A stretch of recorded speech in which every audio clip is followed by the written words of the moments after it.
शनिवार के दिन जो पीपल के वृक्ष में सरसों के तेल का दीप लगाता है उसको शनि कभी परेशान नहीं करता। जिस व्यक्ति की बीमारी खत्म ही नहीं हो रही, कभी पांव में दर्द आ गया, कभी कमर में दर्द आ गया, कभी पीठ में दर्द आ गया, कभी सिर में दर्द आ गया, कभी आंखों में तकलीफ हो गई, कभी दमा चलने लगा, सांस चलने लगी, कभी डॉक्टर को दिखाया तो थायराइड हो गया, कभी ब्लड कम हो गया, कोई प्लेटलेट कम हो गई, कोई कुछ हो गया, कोई कुछ हो गया, डॉक्टर को दिखाओ। डॉक्टर जो दवाई दे कुंदकेश्वर महादेव के नाम से उसको खाओ। तुमको ऐसा लगे कि ये शरीर का रोग तो समाप्त हो ही नहीं रहा, एक ना एक रोग चल ही रहा, ये रोग समाप्त होने का नाम ही नहीं ले रहा। पिपलेश्वर महादेव का नाम लेकर और पिपलेश्वर महादेव का नाम लेकर किसी भी शिवालय में, शंकर के मंदिर में जाकर एक बेलपत्र रखकर उस जो प्रसाद तुम बना कर ले गए हो, जो तुम भोग बना कर ले गए हो, उसका स्पर्श कर कर पिपलेश्वर महादेव का नाम लेकर शंकर को उस भोग को रखकर, बेलपत्र रखकर शिवजी को 7 बार एक ही लोटे का जल, केवल एक लोटे का जल 7 बार उत्तर की ओर मुख कर कर दक्षिण में खड़े होकर शंकर के शिवालय पर 7 बार एक ही लोटे का जल 7 बार थोड़ा थोड़ा कर कर उसको गिरा दीजिए, शिव जी के ऊपर चढ़ा दीजिए 7 बार। बाद में जो प्रसाद पर आपने बेलपत्र रखी है उसी बेलपत्री को उठाकर शंकर के शिवलिंग पर चढ़ा दीजिए। बाबा को प्रणाम करिए, बाबा मेरे शरीर का रोग समाप्त नहीं हो रहा। किसी भी दिन पिपलेश्वर महादेव का नाम लेकर वो चढ़ी हुई बेलपत्री लियाओ, प्रसाद लियाओ, घर पर आने पर जैसे ही घर के अंदर प्रवेश करो सबसे पहले बेलपत्री को चबा चबा कर खा लो। फिर वो जो प्रसाद है उस प्रसाद को 7 गांठ से थोड़ी थोड़ी देर में 7 बार में उसको खा लेना। बाबा देवाधिदेव महादेव का नाम लेकर, पिपलेश्वर महादेव देव का नाम लेकर प्रणाम कर कर जल का आचमन, हाथ की हथेली में जल लेकर 7 बार आचमन कर लीजिए और शिव का पिपलेश्वर महादेव का नाम ले लीजिए। धीरे धीरे 15 दिन लगेंगे और 15 दिन में बीमारियां अपने आप कम होना प्रारंभ हो जाएगी और बाबा आपका हाथ पकड़कर आगे बढ़ाएंगे। एक बात हमेशा ध्यान रखिएगा, मान लो अगर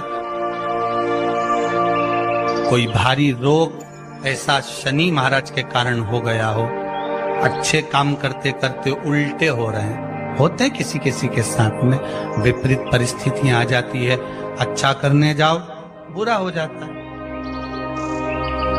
अच्छा कर्म करने जाओ बुरा हो जाता है। तो पीपल के वृक्ष की जो छाल होती है, छाल देखिए, पीपल के वृक्ष में जो छाल लगी होती है उस छाल को घिसकर चंदन बनाकर भगवान शंकर का स्नान कराकर, अभिषेक कराकर, पूजन कराकर, पूजन कराने के बाद हमें पिपलेश्वर महादेव का नाम लेकर, कौन से महादेव?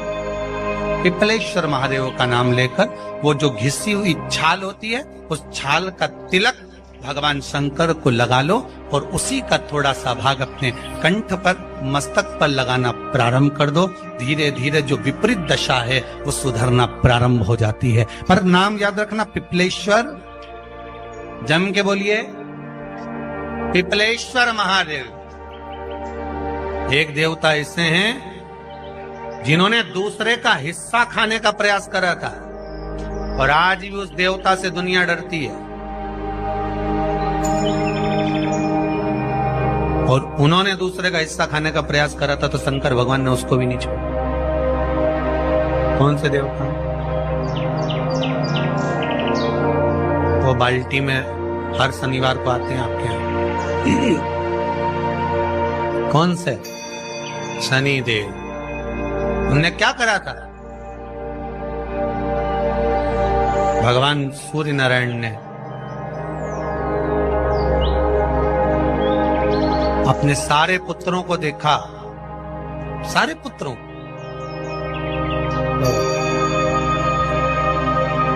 सारे पुत्रों को देखकर आज मेरे सूर्य नारायण भगवान बड़े सुखी, बड़े प्रसन्न। मेरा पुत्र शनि भी श्रेष्ठ है, मेरा पुत्र यम भी श्रेष्ठ है, सब ठीक है। आज भगवान सूर्य देवता ने अपने पुत्रों को बुलाकर कहा, आज मेरा मन कर रहा है कि मैं सारे लोगों का राज्य अपने पुत्रों को बांट दो, सबको अपना अपना हिस्सा दे दो। शनि महाराज जी को भी हिस्सा दे दिया गया। अब जब शनि महाराज जी को हिस्सा दे दिया तो शनि महाराज जी संतुष्ट नहीं हुए। दुनिया में ऐसे लोग बहुत सारे हैं जो संतुष्ट बहुत कम हो पाते हैं। शनि देव के मन में संतुष्टि नहीं है। जब शनि देव के मन में संतुष्टि नहीं हो तो शनि महाराज उसी समय पर अपने सारे भाइयों का हिस्सा बटोरने लगे, उस पर कब्जा करने लगे। कब्जा करने लगे तो सूर्य देवता की आंख में जल भर गया। कितना तेजवान सूर्य नारायण, कितने तेजवान, कितना तेज भगवान सूर्य के पास में था। पर शनि महाराज को देखकर आज रो रहे हैं। शनि महाराज को, शनि महाराज ने अपने भाइयों के इस हिस्से पर क्या कर लिया। सूर्य नारायण भगवान की आंखों में जल भर गया कि मेरा पुत्र ऐसा कर रहा है। शनि को बुलाया सूर्य नारायण भगवान ने, समझाया और नहीं माना। किसी किसी की नियत होती है कि इसको इतना कैसे दे दिया, अम्मा ने इसको इतना कैसे दे दिया, पिताजी ने इसको इतना कैसे दे दिया, मैं तो कब्जा करूंगा, दुकान नहीं छोड़ूं, घर नहीं छोड़ूं, ये नहीं छोड़ूं, वो नहीं छोड़ूं। मत छोड़, एक दिन संसार छोड़कर जाना पड़ेगा। तब कहीं जमीन जायदाद छाती पे बांध के ले जाएगा। नहीं माने तो सूर्य देवता ने अपने गणों को भेज दिया, जाओ जरा शनि महाराज को जरा हटाओ वहां से। शनि महाराज को गुस्सा आया और शनि महाराज ने उन सारे गणों को नष्ट कर दिया। सूर्य नारायण रो रहे हैं। भगवान शंकर की पंचायत में सूर्य देव भी हैं, मतलब शंकर भगवान के मित्रों की गणना में सूर्य आते हैं। भगवान विष्णु, सूर्य नारायण, शंकर भगवान, माँ दुर्गा, गणेश जी, ये पंचायत है ना शंकर की, शिव पंचायत। शिव परिवार में कार्तिकेय, गणेश जी, पार्वती जी, शंकर जी, नंदी, ये शिव परिवार। पंचायत में सूर्य देवता। सूर्य नारायण को रोता हुआ देखकर भगवान शंकर को बड़ा दुख हुआ। शिव जी ने पूछ लिया, क्या बात है, आप रो रहे हो? नारायण क्या हो गया? मेरा बेटा मानने को तैयार नहीं है। आप चिंता मत करो, अभी देखता हूं मैं जाकर। और भगवान शंकर ने जाकर तुरंत सूर्य नारायण भगवान के कहने पर शनि देव को जाकर समझाया। इतने में तो शनि देव आग बबूला हो गए। आग बबूला होकर शनि देव ने कहा, ए शिव, आप मुझे जानते नहीं हो? शंकर भगवान ने कहा, क्या जानना है ये बताओ, क्या जानना है ये बताओ। शनि देव कहते हैं, आप मेरी दृष्टि को नहीं जानते। शंकर भगवान ने कहा, तू भी नहीं जानता कि तेरी दृष्टि खराब कैसे हुई। तेरी दृष्टि को श्राप किसका लगा है तुझे नहीं मालूम क्या? शंकर भगवान ने जब समझाना चालू करा कि देख शनि देव, तुम